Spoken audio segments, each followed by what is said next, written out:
The words hung in the air between them like poison gas, slowly filling every corner of their bedroom. She had said it so casually, as if discussing what to have for dinner, her eyes fixed on the television screen while some late-night talk show host cracked jokes to can laughter. "I've been having fantasies about someone at work." He had frozen mid-motion, his hand suspended above the book he'd been reading. The room suddenly felt smaller, the walls pressing inward. His first instinct was to laugh it off, to assume she was joking, but the tone of her voice, detached, almost clinical, told him this was something she'd been rehearsing. "What?" The word came out strangled, barely audible.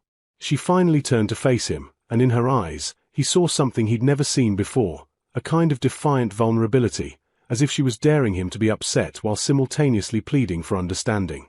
"It doesn't mean anything. Everyone has fantasies. I just thought we should be honest with each other." Honest. The word tasted bitter in his mouth.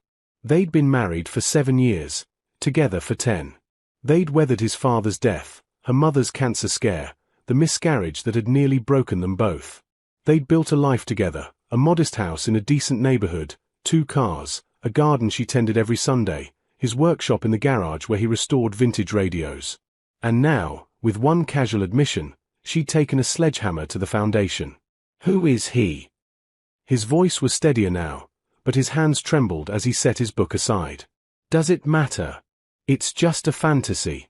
Nothing's happened. Nothing will happen." She turned back to the television, signaling the conversation was over.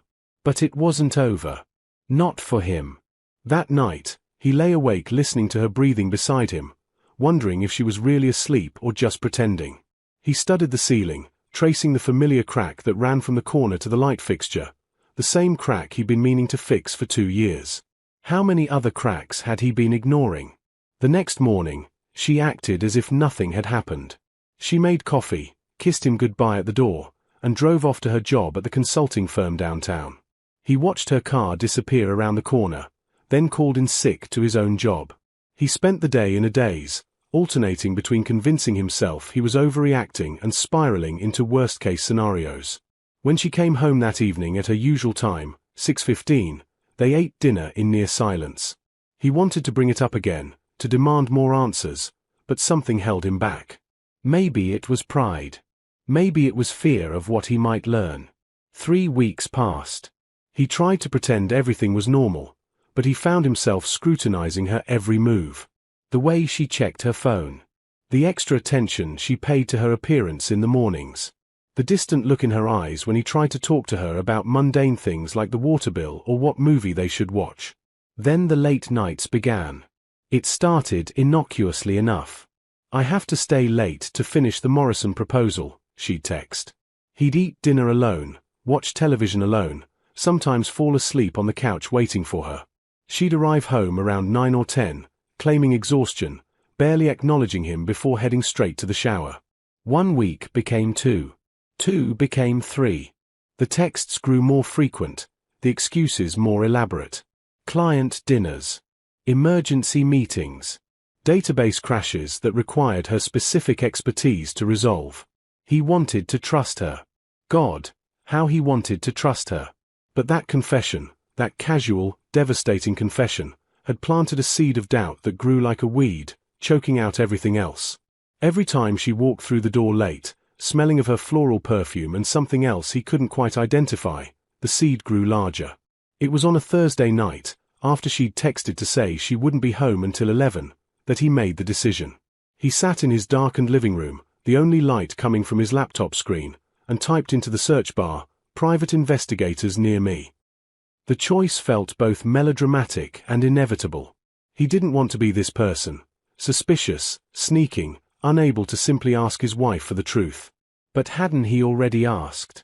And hadn't she already lied? His finger hovered over the mouse. One click would change everything.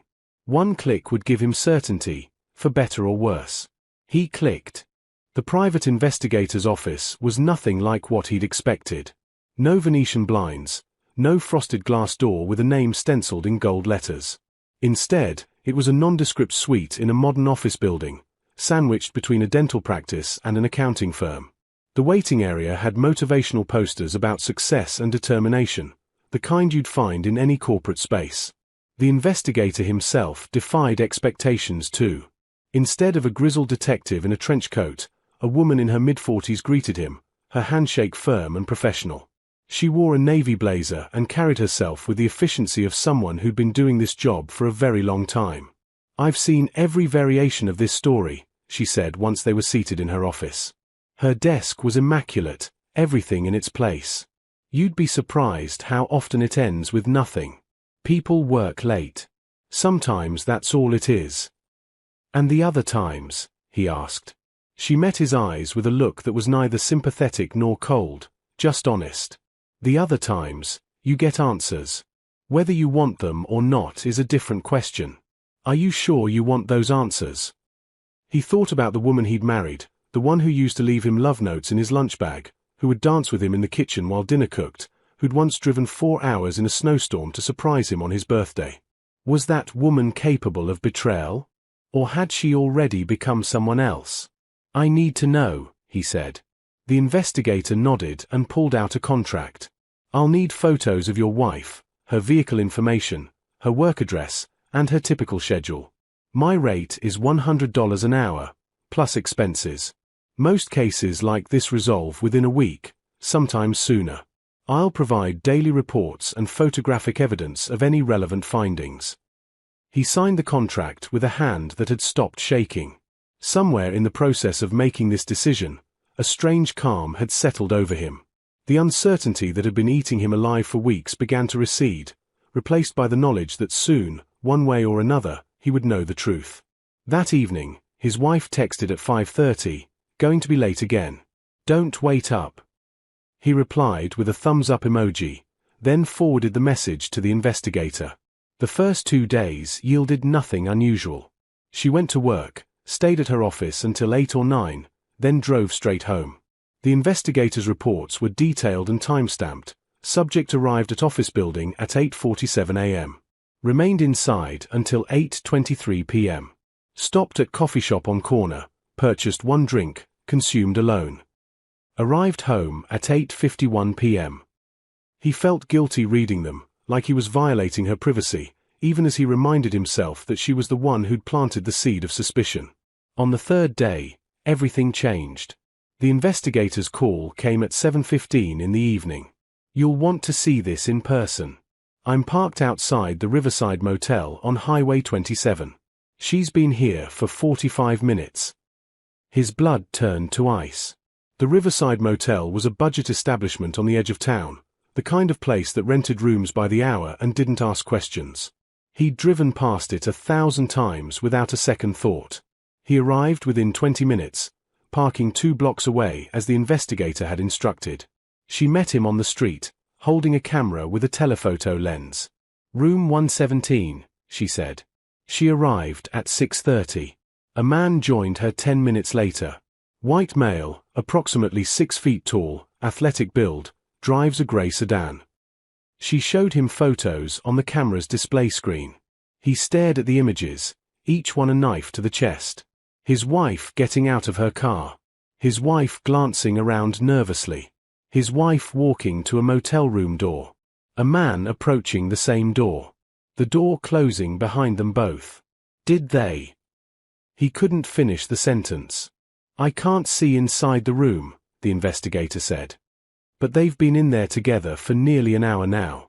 That's usually enough for most people to draw their own conclusions." He nodded numbly.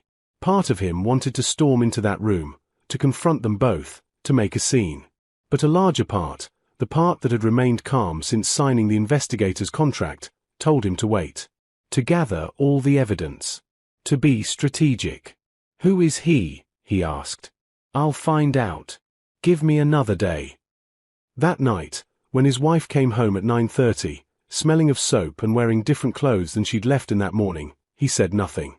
He kissed her cheek when she walked through the door, asked about her day, and accepted her vague response about spreadsheets and conference calls. He was becoming a good liar too. The next afternoon, the investigator called again. "I've got a name. The man's name is David. He works at the same consulting firm as your wife. And there's something else you should know, he's engaged. Wedding's planned for next month. His fiancée's name is Rebecca Chen. She's a pediatric nurse, 28 years old. I've got her contact information if you want it. He sat in his car in the office parking lot, the phone pressed to his ear, and felt something shift inside him. This wasn't just about his marriage anymore. The manila envelope arrived at his door 3 days later via courier. Inside were photographs, timestamped documents, receipts, and a comprehensive report that read like a prosecution's closing argument. The investigator had been thorough, devastatingly so. He spread the contents across his kitchen table, each piece of evidence another nail in the coffin of his marriage. Photos of his wife and David entering the motel on 4 separate occasions over the past week. Credit card receipts showing she'd paid for the rooms. Apparently David was cautious enough not to leave a paper trail. Screenshots of text messages the investigator had managed to capture through some technical method he didn't fully understand and wasn't sure he wanted to. One message made his stomach turn. "Can't wait to see you tonight." He doesn't suspect a thing. He sat at that table for hours, watching the afternoon light fade into evening, then darkness. His phone buzzed with her usual text, "Working late again. Love you. Love you." 2 words that had once meant everything, now hollow as a drum. He didn't respond. Instead, he gathered the evidence, carefully organizing it into chronological order. The investigator had done more than document an affair, she'd uncovered the entire architecture of the deception. The pattern was clear, every Tuesday and Thursday evening for the past month, sometimes Fridays. The same motel. The same room when available. But it was the second half of the report that gave him pause. The investigator had compiled a separate dossier on David, and on his fiancée, Rebecca. Engagement photos from social media. The wedding registry. The venue where they'd booked their reception. And most importantly, the date of their engagement party, Saturday, 2 days away. He looked at Rebecca's photo, a young woman with kind eyes and a bright smile, her arm around David's waist, both of them radiating the kind of happiness he remembered from his own engagement photos. She had no idea. She was planning a future with someone who was systematically betraying her. The investigator had included her contact information with a handwritten note. "What you do with this information is your choice." But speaking from 20 years of experience, the other party usually deserves to know. They're making life decisions based on lies. He thought about it all night. While his wife slept beside him, coming home at 11 claiming database emergencies, he stared at the ceiling and wrestled with his conscience. Was it his responsibility to tell Rebecca? Or was that just revenge disguised as righteousness? By morning, he'd made his decision.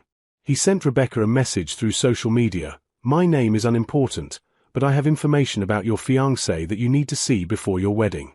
This is not a prank or a scam. I have documented evidence. Please call me at this number if you want to know the truth." She called within an hour. Her voice was cautious, suspicious. "Who are you? What is this about?" "I'm someone whose wife has been having an affair with your fiancé. I have proof, photos, dates, times, locations. I'm sending you the full investigator's report because you deserve to know who you're about to marry." There was a long silence. Then, "Send it." He emailed her everything. Every photo. Every receipt. Every timestamp. He held nothing back. 20 minutes later, his phone rang again.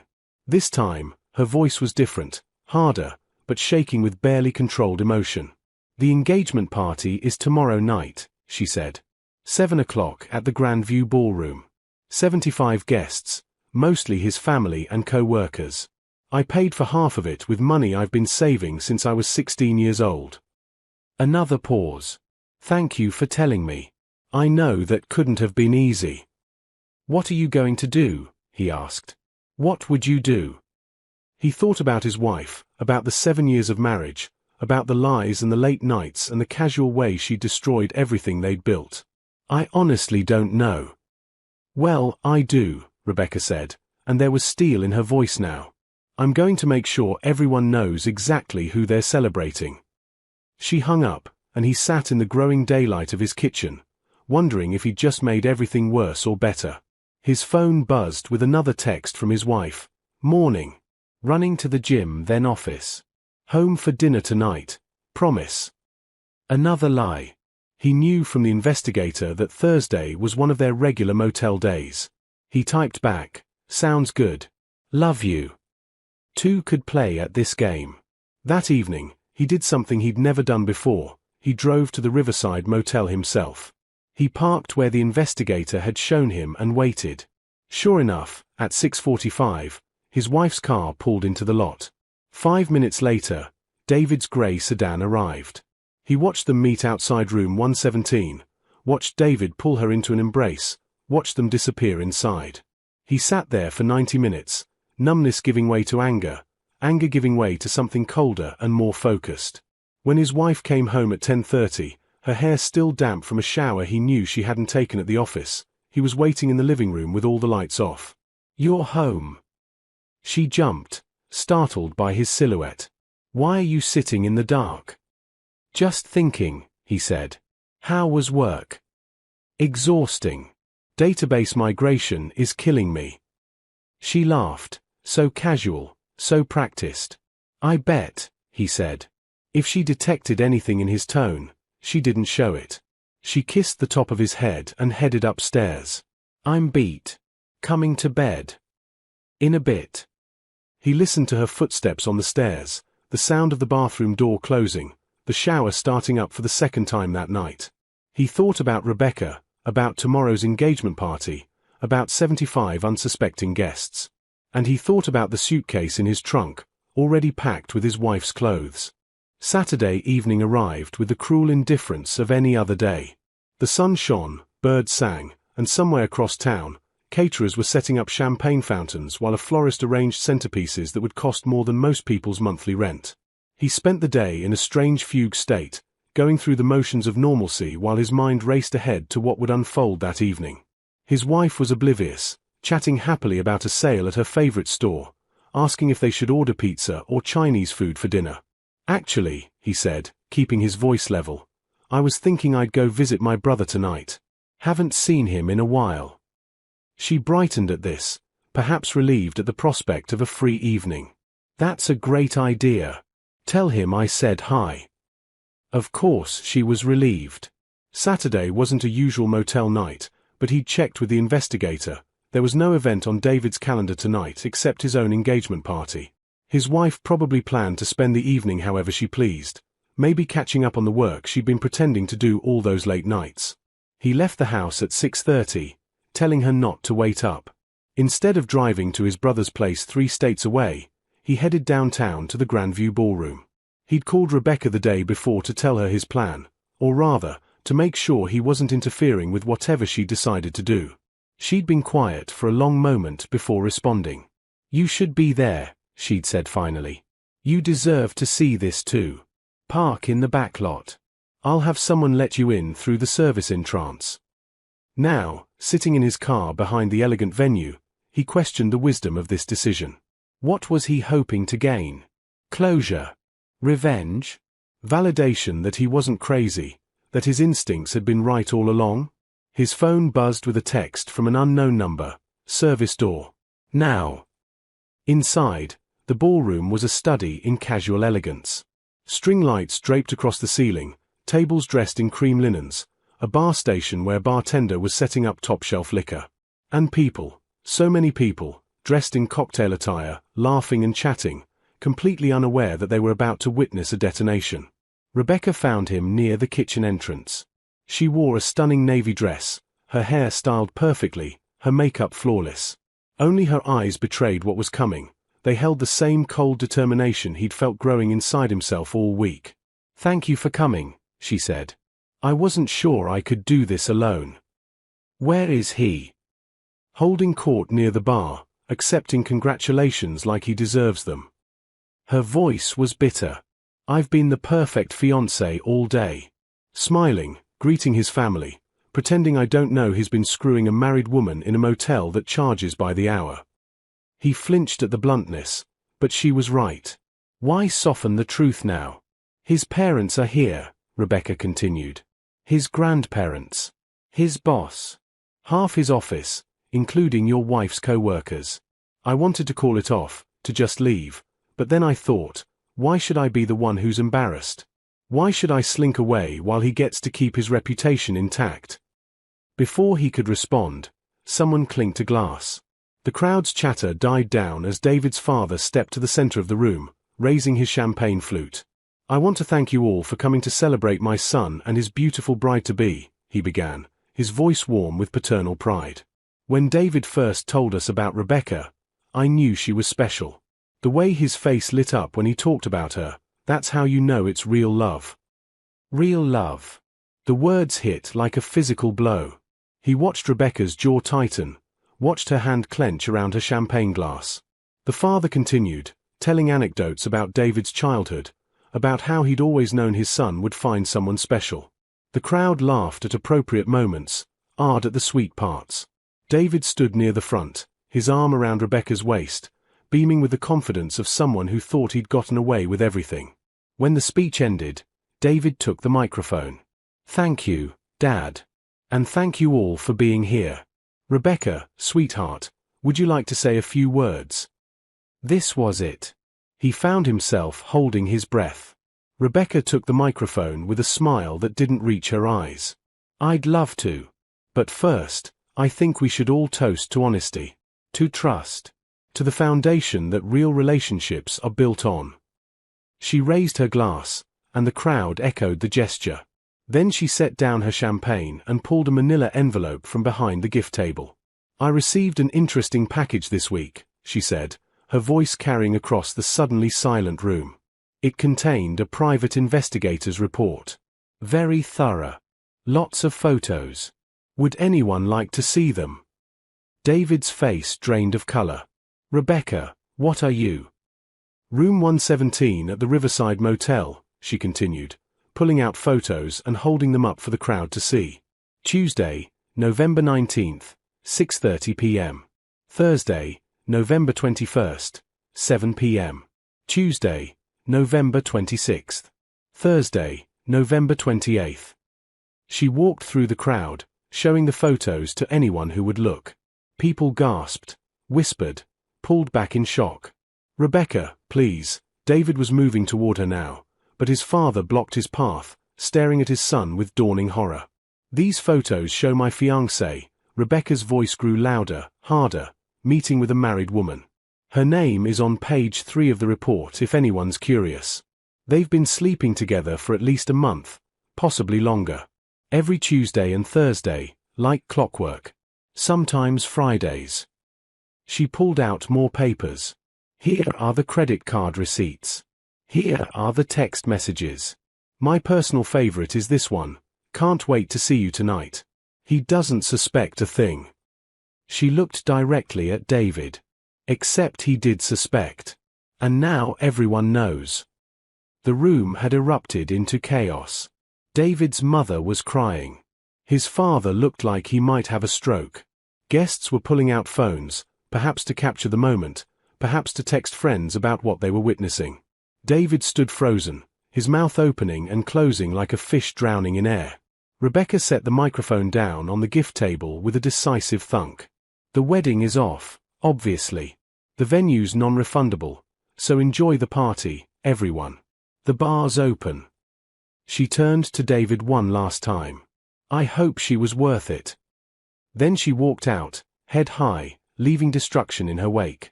He followed her into the hallway outside the ballroom, where she finally let the facade crack. She leaned against the wall, breathing hard, her hands shaking. Did I just do that? She whispered. You did. Was it too much? Should I have just quietly broken up with him? He thought about his wife at home, probably watching Netflix, completely unaware. No, he said. He deserved exactly what he got. He sat in his car for a long time after leaving the ballroom, listening to the muffled sounds of chaos drifting through the walls. Eventually, people started trickling out, their cocktail attire at odds with their shocked expressions. Some were on phones, no doubt spreading the news. Others left in small groups, talking in hushed, urgent tones. David stumbled out around 9 o'clock, his parents flanking him like prison guards. His mother was still crying. His father's face was stone. They didn't look at the gathering onlookers as they loaded into their car and drove away. He wondered if anyone from the office had been there. If anyone would tell his wife what had happened. Then he realized it didn't matter. The entire city would know by morning. Social media was probably already exploding with the story. Engagement party destroyed by cheating scandal. Someone had likely filmed Rebecca's speech. It would go viral. The drive home felt both too long and too short. He rehearsed different opening lines in his head, then discarded them all. What was there to say? The evidence spoke for itself. His wife's car was in the driveway when he arrived. Lights were on throughout the house. For a brief moment, he felt the pull of the familiar, the warmth of home, the years they'd shared, the life they'd built. Then he remembered room 117 and the lies and the casual way she'd texted "love you" while betraying everything those words meant. He popped the trunk and pulled out the suitcase he'd packed that morning while she'd been at the gym. He'd included everything she'd need: clothes, toiletries, medications, her laptop, important documents. He'd been methodical, almost mechanical. The act of packing her life into a single suitcase had been strangely cathartic. The front door was unlocked. She was in the living room, curled up on the couch with a book, still in her comfortable weekend clothes. She looked up when he entered, smiling. "You're back early. How's your brother?" He set the suitcase down in the center of the room with a heavy thud. Her smile faltered. "What's that?" "Yours," he said simply. The book slipped from her hands. "I don't understand." He pulled out his phone and opened the folder of evidence photos the investigator had sent him. He set the phone on the coffee table, photo after photo filling the screen. His wife and David outside the motel. Entering the room. Credit card receipts. Text messages. All color drained from her face. "Where did you get these?" "A private investigator. I hired her 4 weeks ago, right after you started coming home late. Funny thing, she found exactly what I suspected she'd find." His voice was calm, almost conversational. Inside, he felt like he was watching himself from a distance. "It's not, I can explain." "Don't." The word came out sharper than he intended. "I don't want to hear explanations or excuses or whatever story you've prepared. I've had weeks to imagine what you might say. None of it matters." She stood up, her hands shaking. "Please, can we just talk about this? It was a mistake. A stupid, terrible mistake. But we can work through this. We can go to counseling. I'll quit my job. I'll do whatever it takes. Do you know where I was tonight?" He cut her off. "I was at David's engagement party." Well, his former engagement party. His fiancée received a copy of the investigator's report. She read it out loud to everyone there, his parents, his grandparents, his boss, half your office. She showed them the photos. She read your text messages. His wife's knees seemed to give out. She sank back onto the couch. "Oh my God. Oh my God, no. His wedding is off. His reputation is destroyed. And tomorrow, when everyone at your office knows what happened, yours will be too." He picked up the suitcase and held it out to her. "You need to leave. This is my house too." The desperation in her voice was palpable. "You can't just throw me out." "I'm not throwing you out. I'm asking you to leave because I can't look at you right now. I can't sleep in the same bed as you. I can't pretend that what you did is something we can just get over." His hands were steady now, his voice firm. "You made a choice every single time you texted me that you were working late. Every time you lied to my face. Every time you came home smelling like soap and acted like nothing was wrong. You chose this." She was crying now, ugly sobs that shook her whole body. "I'm sorry. I'm so sorry. I don't know what I was thinking. It was like I was someone else." "You were yourself," he said quietly. "That's what makes this so hard. You were always yourself. I just didn't know who that was." He moved toward the door, expecting her to follow. When she didn't move, he set the suitcase by the entrance and turned back to her. "I've already talked to a lawyer," he lied. He hadn't, but he would first thing Monday morning. "The house is in both our names, so we'll have to figure that out. But for now, tonight, I need you gone. You can stay with friends, family, a hotel, I don't care. But you can't stay here." "What about us?" Her voice was small, childlike. "Is this it? 7 years of marriage just over?" He thought about the question seriously.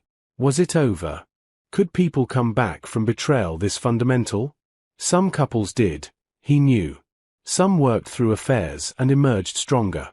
But those couples probably started with honesty, not with months of calculated deception. "I don't know," he finally said.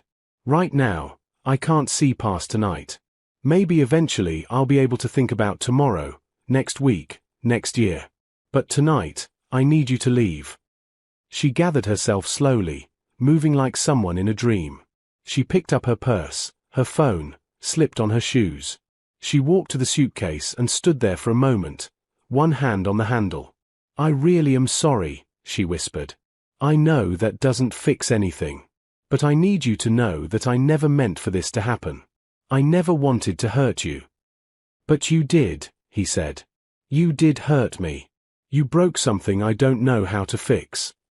She wheeled the suitcase to the door, then paused with her hand on the knob. "Can I call you? Tomorrow?" "I don't know if I'll answer." She nodded, accepting this, and walked out into the night. He watched through the window as she loaded the suitcase into her car, as she sat in the driver's seat for several minutes without starting the engine, as she finally drove away, her taillights disappearing around the corner. Then he was alone. The house felt different now, larger somehow, and emptier. He walked through each room, seeing it with fresh eyes. The bedroom where she'd slept beside him while planning her next motel visit. The kitchen where she'd eaten breakfast and kissed him goodbye before going to meet her lover. The living room where she'd sat reading while he'd been at the engagement party watching her affair get exposed to the world. He ended up back in the living room, sitting on the couch where she'd been when he arrived home. His phone buzzed with a text from an unknown number. "Thank you for tonight. For being there. For telling me the truth. You saved me from making the biggest mistake of my life. Rebecca." He typed back, "You saved yourself. I just gave you the information." Her response came quickly, "We both got out. That's what matters." Did he get out? He wasn't sure. Getting out implied escape, freedom, moving forward. Right now, he felt suspended in amber, trapped in this moment between his old life and whatever came next. His wife called around midnight. He let it go to voicemail. She called again at 12:30. Voicemail. At 1 a.m., a text. "I'm at my sister's. Please call me when you're ready to talk. I love you." I love you. Those words again. Did she love him? Could you love someone and do what she'd done? Maybe her version of love was different from his. Maybe for her, love was something that could coexist with betrayal, something compartmentalized, separate from desire or temptation or whatever had driven her to room 117 every Tuesday and Thursday. But for him, love had always meant honesty, partnership, the belief that you faced life together, good and bad, and that you protected what you'd built. She'd taken that belief and shattered it as carelessly as dropping a glass. He didn't respond to her text. Instead, he pulled up the photos one more time, not to torture himself but to remember. To cement in his mind that this was real, that he hadn't overreacted, that his instincts had been right all along. The last photo in the series showed his wife and David standing outside the motel room, his hand on her lower back, both of them smiling. They looked happy, unburdened by guilt or consequence. In that moment, captured by the investigator's telephoto lens, they existed in a bubble where nothing else mattered. He wondered if that moment had been worth it for her. Worth 7 years of marriage. Worth the home they'd built. Worth whatever future they might have had. Probably, in that moment, she hadn't been thinking about any of that. She'd been thinking only about him, David, the coworker who'd made her feel something new, something exciting. The future was abstract. The motel room was immediate. Now the future was here, and it looked nothing like what any of them had planned. David's engagement was destroyed. His wife's marriage was over. Rebecca had escaped a life built on lies. And he sat in his too-empty house, trying to figure out how to be a person who'd been betrayed. Outside, the world continued its indifferent rotation. Sunday would come. Then Monday, when his wife would have to face her co-workers, when David would have to face the consequences, when everyone who'd been at that engagement party would tell the story to anyone who'd listen. But for now, in the quiet hours of early morning, he allowed himself to feel everything he'd been holding back for weeks. The anger. The grief. The sense of loss not just for what was, but for what could have been. He'd loved her. Truly, deeply, in the way you love someone you've built a life with.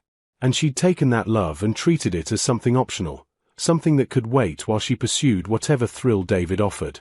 That was the part that hurt most, not just the betrayal, but the casual nature of it. The ease with which she'd lied. The practiced way she'd kissed him goodbye each morning knowing she'd be in another man's arms that evening. His phone buzzed again. Another text from his wife. Please don't shut me out completely. I know I don't deserve it, but please. He turned off his phone and went upstairs to the bedroom. He couldn't sleep in their bed, so he gathered a pillow and blanket and made a nest on the guest room floor. It was uncomfortable and strange, but it was honest in a way nothing else had been lately. Sleep came eventually, fitful and full of dreams he wouldn't remember. When he woke Sunday morning to sunlight streaming through unfamiliar windows, there was a moment, just a brief, disoriented moment, when he forgot what had happened. When he thought he might roll over and see his wife sleeping beside him, peaceful and innocent. Then memory crashed back, and he remembered, the suitcase, the engagement party, the photos, the lies. Everything that was and everything that would never be again. He got up and started his first full day in his new reality, one where he knew the truth, even though the truth had cost him everything.